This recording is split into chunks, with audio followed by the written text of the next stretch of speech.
Paste करतो आपल्याला हे 3 बोटाचं अंतर सोडायचं आणि असं मार्किंग करायचं. परत मार्किंग आलं ते मार्किंग खाली आणलं.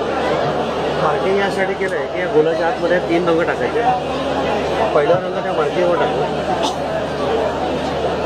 दुसरा रंग टाकताना आधीच्या रंगांमध्ये थोडंसं त्याला मिक्स करून टाकलं.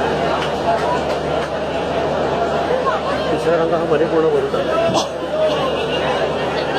हा झाला बेस. बेस केल्यानंतर मी सेंटर पॉईंट काढलाय. तर सेंटर आणि डिझाईनचा सेंटर आपण एकमेकांना फक्त मॅच केलं आहे.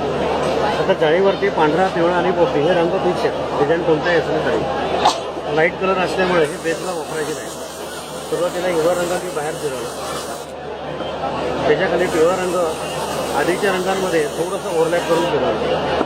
तसंच पांढरा पण पिवळ्यामध्ये ओव्हरलॅप करून फिरवलं. आता शेवटी पिवळा रंग पांढऱ्यात मिक्स करायचा आणि डिझाईन हळूहळू हे पूर्ण करायचं. ठीक आहे. आता जे रंग आपण खाली टाकले होते ना त्या रंगांवरती सगळं डिझाईन हे तयार. ही पूर्ण प्रोसेस यात दिलेली आहे. रंग कोणती खाली टाकायचे